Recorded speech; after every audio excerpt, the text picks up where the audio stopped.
It's Local Edition. I'm Brad Pomerance coming to you from Sacramento today. We are joined by Rocky Chavez, member of the California State Assembly, representing significant portions of San Diego County. Do you have any other counties or just San Diego? Just San Diego. Let's talk about San Diego, for example, and the fine institutions for higher ed you have there. On the public side, you have UCSD. What a phenomenal institution.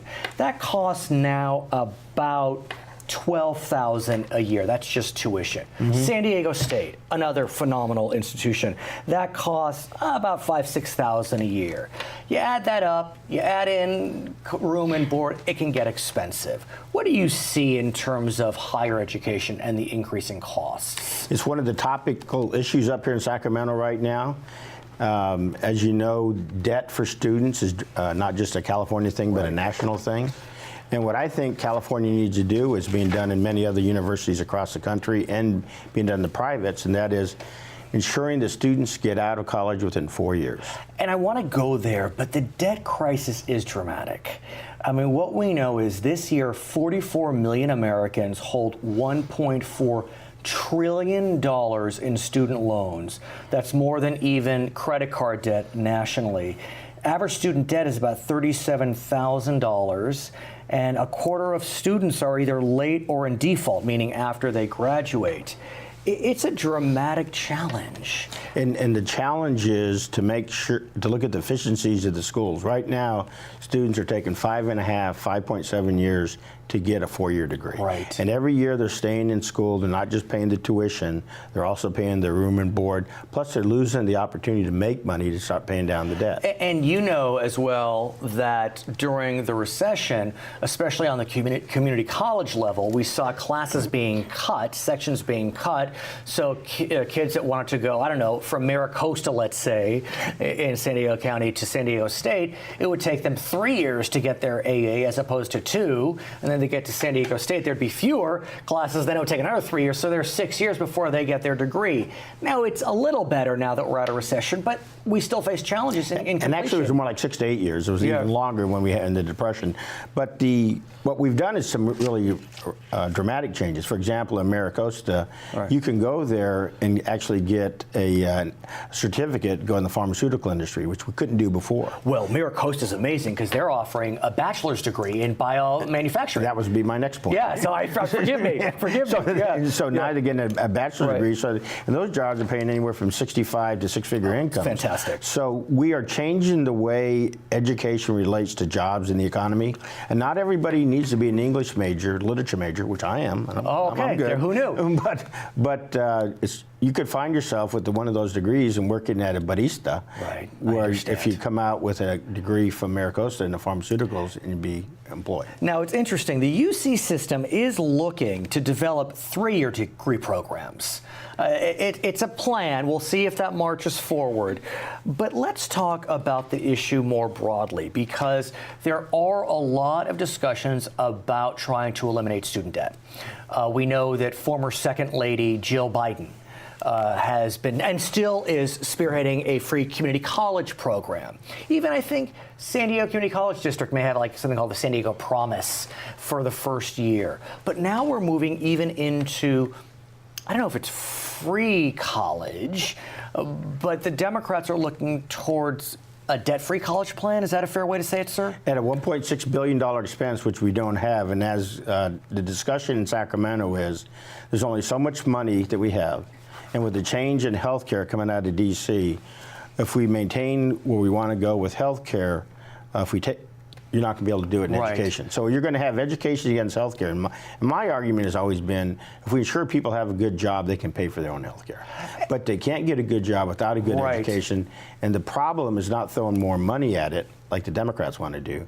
The problem is holding the CSUs, UCs, community college, and I'd say the K through 12s more responsible so that children have the education to get a job. But what's interesting, while the Democrats in the legislature are pushing plans to provide, I don't know if we call them scholarships, but revenue sources for California families to attend college, a couple years ago, former Speaker John Perez had spearheaded the middle class scholarship. and that was a popular plan. But and now yesterday, the middle class scholarship was supported bipartisan with Democrats and Republicans to continue it. But the governor has said he wants to phase it out. And we've already told them. In fact, I told directly to the Department of Finance. I said, I'm putting you on notice. Republicans and Democrats are going to fight for the middle class scholarship. That being said, I think it's ill-advised to go this free element. For example, community college, right now over 50% of the students who go to community colleges go free anyway. Right, the BOG waivers. Yeah, that's right, because of the BOG waivers. Right. So they get in there already. And what we need to do is look at the efficiencies, and we have 3 universities right now doing efficiency studies that they're going to bring within the area. The other thing that no one talks about is that K through 12, we have a lot of students going to colleges that aren't prepared for college because they didn't. A high school diploma in California doesn't mean you have the skills to go to college. So let's fix that. And we also know the Republicans are pushing early child education, early cognitive development, 0 through 5, so that kids are prepared to go to school. So I see this in a much broader sense than just throwing money at the community college or UC system.